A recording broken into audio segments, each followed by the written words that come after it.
एक बात याद रखो, एक बालिश्त जमीन अगर किसी की कब्जा किया है, हुजूर सल्लल्लाहु अलैहि वसल्लम फरमाते हैं सातों जमीनों का तौक बनाकर कयामत के दिन उसके गले में डाला जाएगा। वो उठ नहीं पा रहा होगा, उठ नहीं पा रहा होगा उस दिन। 50,000 साल के बराबर का एक दिन कयामत का, उस दिन के अजाब से डरो। मैं कहना यह चाहता हूं कि जब तुम्हारे सामने रसूलुल्लाह की हदीस आ जाए कि मेरे आका ने यह फरमाया, अपनी ख्वाहिशात छोड़ दो, अपनी जो भी एक्सपेक्टेशन है उसको खत्म कर दो। नहीं, मेरे आका ने फरमाया, खत्म है बात। ईमान इसी को कहते हैं। मैं बता रहा था सीदना अबू बकर सिद्दीक के बारे में। हुदैबिया का मौका है, नबी पाक सल्लल्लाहु अलैहि वसल्लम 1400 सहाबा को लेकर मदीने से निकले मक्का उम्रा करने के लिए, लेकिन हालात ऐसे थे कि मक्का वाले उम्रा करने नहीं दे रहे थे। रोक दिया 35 किलोमीटर दूर, मक्का से दूर, कि आप लोग उम्रा नहीं कर सकते। और जंग करने पर तुले हुए थे मक्का वाले, उस वक्त थोड़ा ताकत में थे। नबी पाक सल्लल्लाहु ताला अलैहि वसल्लम ने देखा कि हम एहराम की हालत में आए हुए हैं उम्रा करने के लिए, लेकिन ये जंग करना चाहते हैं और हुजूर जंग नहीं करना चाहते थे। तो मक्का वालों के सामने आपने सुलह की तदबीर रखी कि हम आपस में समझौता कर लेते, सुलह कर लेते। तो मक्का वाले उस पर तैयार हुए, सुलह हुई दोनों के दरमियान। सुनिए, बज़ाहिर ऐसा लगता था कि हुजूर सल्लल्लाहु ताला अलैहि वसल्लम मुसलमानों की जानिब से दब करके सुलह की गई है। जाहिरन ऐसा लगता था, क्योंकि मक्का वाले अपनी सारी शर्तें रखे हुए थे उसमें कि अगर हमारा कोई आदमी मदीने चला गया भागकर तो आपको उसे वापस करना पड़ेगा, और अगर आपका कोई आदमी हमारे पास आया तो हम वापस नहीं करेंगे।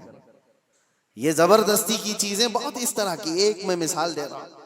उन्होंने सब अपनी हिमायत में एग्रीमेंट के जो क्लॉज हैं वो सब लिखवाए और रसूल पाक सल्लल्लाहु ताला अलैहि वसल्लम को दस्तखत करने के लिए कहा। आपको मैं बता रहा हूं कि उस वक्त नबी पाक सल्लल्लाहु ताला अलैहि वसल्लम दस्तखत कर रहे थे तो सहाबाए कराम के दिलों में बात क्या थी।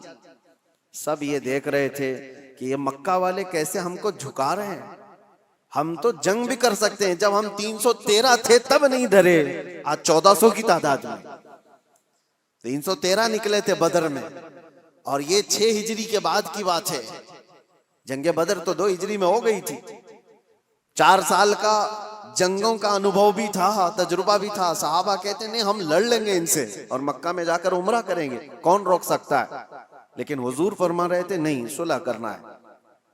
सहाबा में ये बात फैली कि जंग करना है, जंग करना है, लेकिन कोई भी हुजूर की बारगाह में बोलने की हिम्मत कैसे करे। अल्लाह के नबी तो ये जो अक्द है, ये एग्रीमेंट है, उस पर साइन भी कर रहे हैं। तो उसके बाद अब जो बात मुझे अर्ज करनी है इस हुदैबिया के मौके पर, वो मैं बताता हूं।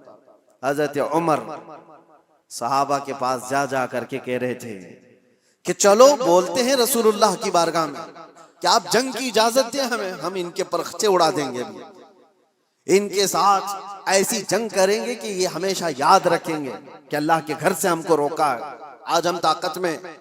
हजरत उमर के इस बात पर सहाबा जमा भी हो रहे थे। फिर आखिर में हजरत उमर कहाँ आए, हजरत अबू बकर के पास। हजरत अबू बकर भी खामोश बैठे हुए थे कि रसूलुल्लाह ने फैसला ले लिया है तो अब क्या है। सहाबा नाफरमानी नहीं कर रहे थे, बल्कि वो इंतजार कर रहे थे शायद वही आ जाएगी और हुक्म बदल जाएगा, अल्लाह की तरफ से कोई हुक्म आ जाए कि जंग करो, हम करेंगे। इस इंतजार में सहाबा थे। फिर हजरत उमर जाते हैं कहां पर, हजरत अबू बकर के पास। हजरत अबू बकर से कहते हैं अबू बकर नहीं देख रहे तुम हालात कैसे हो गए, मक्का वाले हम पर हावी होते जा रहे हैं, गलबा पा चुके हैं और हमें झुका करके सुलह करा रहे हैं, और रसूलुल्लाह सल्लल्लाहु अलैहि वसल्लम ऐसे वक्त उनके साथ सुलह की दस्तखत कर रहे हैं। अबू बकर चलो, आपकी बात रसूलुल्लाह टालते नहीं। तो ये बोले जा रहे थे, बोले जा रहे थे। हजरत अबू बकर सुनते रहे। उसके बाद जानते हो हजरत अबू बकर पलटते हैं और इतने जलाल के साथ हजरत उमर के कंधों को पकड़कर झिझोड़ दिया और कहा इल्ज़म गर्ज़क या उमर, ऐ उमर होश में रह करके बात करो, तुम किसके लिए बात कर रहे हो, वो अल्लाह के रसूल हैं, उन्होंने जो फैसला ले लिया दुनिया टल जाए अबू बकर उसके खिलाफ नहीं जा सकता।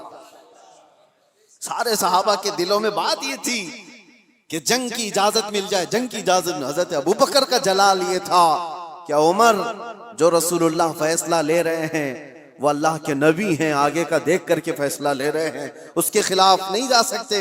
हजरत उमर कहते हैं उस वक्त मैं जोश में ये सब चीजें कर रहा था, लेकिन अबू बकर की शक्ल देख करके फिर मुझे अंदाजा हो गया ईमान किसे कहते हैं, ईमान किसे कहते हैं।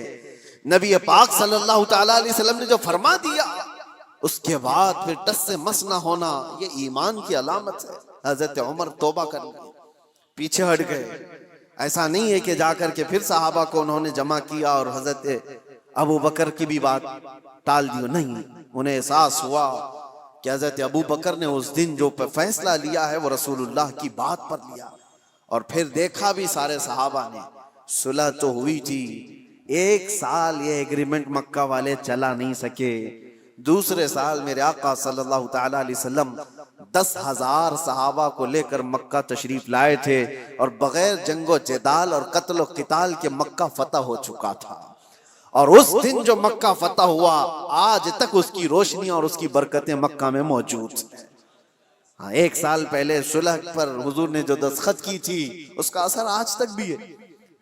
तो हजरत अबू बकर सिद्दीक का वो ईमान था कि नबी पाक सल्लल्लाहु ताला अलैहि वसल्लम के फरमान के बाद फिर कोई चीज नहीं। आज क्या हमारे अंदर ईमान का वो हिस्सा है?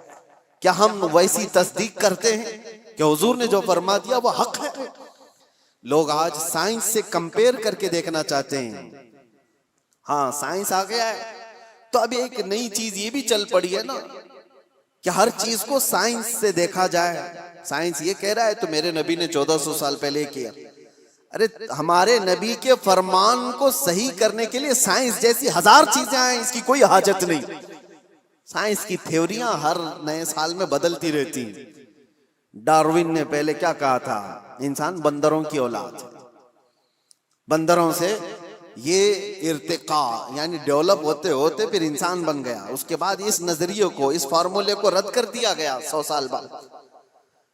उसके बाद फिर कई साइंटिस्ट ऐसे आए जिन्होंने एक थ्योरी पेश की, उसको बाद में चल करके खत्म कर दिया गया। उसके खिलाफ दूसरे साइंसदान की थ्योरी कबूल कर ली गई।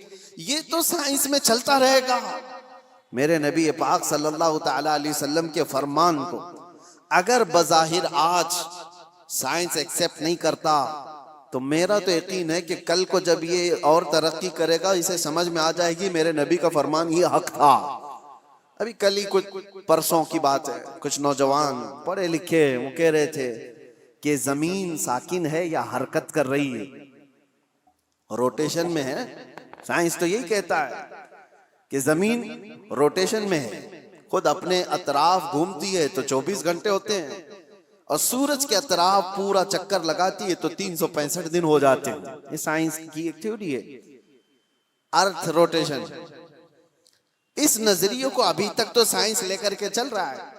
और नौजवानों ने हमसे कहा था कि कुरान में और हदीस में क्या है इसके सिलसिले में। आला हजरत इमाम अहले सुन्नत फाजिल बरेलवी रहमतुल्लाह ताला अलैह ने इसके खिलाफ में लिखा है, और किताब है पूरी, अल-फौजुल मुबीन दर रद्द हरकत जमीन। जमीन हरकत नहीं कर रही है, जमीन अपनी जगह पर है। सूरज निकलता है और डूबता है। कुरान में अल्लाह ने फरमाया कि सूरज मशरिक से निकलता है, मगरिब में डूबता है। तो ये तो बात हुई। मैं इसकी तहकीक में आपसे बात नहीं कर रहा कि ये मेरा मौजू नहीं है कि सूरज कहाँ से निकलता है, कब निकलता है, साल में कितनी जगहों से निकलता है और कहाँ डूबता है, और साइंस इसको क्या कहता है, और अर्थ रोटेशन के बारे में तफसीलात आप इस इल्म के माहिरीन से मालूम करें। लेकिन मैं ये कहता हूँ नौजवानों से, जब तुम्हारे पास ऐसी 2 चीजें आई, ये तो एक मिसाल के लिए कह रहा हूं, तुम सामने देख रहे हो कि साइंस की थ्योरी ये है, इन्होंने ये चीज पेश की है, और एक तरफ फरमाने मुस्तफा है, नबी कौनैन सल्लल्लाहु ताला अलैहि वसल्लम है। तो ऐ नौजवानों, बताओ ईमान किसे कहते हैं? हुजूर पाक की बात को आंख बंद कर तस्लीम कर लेना, ये इस यकीन का नाम ईमान है। ये ईमान है। आपको पता है ये तरक्कियां तो बहुत बाद में होती आई, तो सहाबा कैसे ईमान लाए? कुरान में एक आयत है, अल्लाह ताला फरमाता है इदा अखरज यदहु लम यकद यराहु। यह 18वें पारे सूरह नूर की आयत है। दुलुमातुम बअदुहा फौक बअद, यानी एक इलाका, एक जगह ऐसी है, अंधेरियों पे अंधेरियां, अंधेरियों पे अंधेरियां, सूरज की एक किरण भी वहां पर नहीं होती। अगर कोई आदमी हाथ भी निकाले तो हाथ भी नहीं देख सकता। लेकिन 18वीं सदी के बाद एक ऐसा शख्स जिसने ओशियन का, समंदर का सफर किया, उसने समंदरों के बीच में एक जगह ऐसी पाई जहां पर बहुत घटाटोप अंधेरी, इतना अंधेरा है कि हाथ भी नहीं दिखता। उसने अपने सफर के बाद आकर ये वाकया बयान किया, मैंने दुनिया में एक ऐसी जगह देखी जहां मुकम्मल तौर पर अंधेरा है, ऐसा अंधेरा कि वहां कोई शय की उजाला बिल्कुल भी नहीं है। तो उसको किसी आलिम ने कहा, ये तो कुरान में अल्लाह के नबी सल्लल्लाहु ताला अलैहि वसल्लम ने जो आयत पढ़ी है, अल्लाह का हुक्म बयान किया, ये मौजूद है।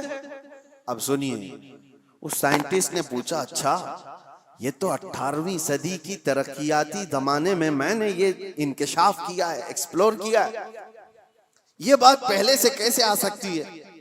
उसने पूछा, हो सकता है मोहम्मद सल्लल्लाहु ताला अलैहि वसल्लम समंदरों का ज्यादा सफर करते होंगे, कभी इस सफर के दौरान उन्होंने भी देख लिया होगा आज से 1400 साल पहले, और उन्होंने बयान कर दिया होगा कुरान में। तो हैरत की बात है मेरे अजीजों, मुफस्सिरीन ने उससे बताया कि ताज्जुब की बात यह है मेरे अजीज, मेरे नबी सल्लल्लाहु ताला अलैहि वसल्लम की उम्र मुबारक 63 साल की थी जाहिरी, और पूरे 63 साल की जाहिरी उम्र में एक बार भी हुजूर समंदर के पास नहीं गए। सफर तो दूर की बात है, समंदर पर नहीं गए हुजूर, और समंदरों के बीचों बीच मौजूद चीज की खबर दे रहे हैं। उसने कहा, तब फिर ऐसी खबर देने वाला ये इंसानी खबर देने वाला नहीं है, ये तो फिर उसी की खबर होगी जिसने ये पैदा किया, ये खालिक कायनात की खबर है। अजीजा ने गिरामी, मैं ये बातें इसलिए अर्ज कर रहा हूं कि ईमान सहाबा कराम का ऐसा था कि अल्लाह के नबी सल्लल्लाहु ताला अलैहि वसल्लम ने फरमा दिया, मान लिया कि हाँ। हुजूर ने फरमाया, सबसे पहले रूए जमीन पर आने वाले कौन?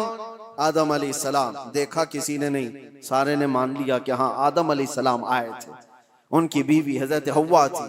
उनके बाद अंबिया का सिलसिला आया, हजरत शीस अलैहिस्सलाम, हजरत नूह अलैहिस्सलाम, हजरत इदरीस अलैहिस्सलाम, हजरत इब्राहीम, हजरत इस्माइल, हत्ता के पिछले जमाने के बहुत पेचीदा मसले थे जो ला यनहल जिसको कहते हैं, मतलब हल नहीं होने वाले,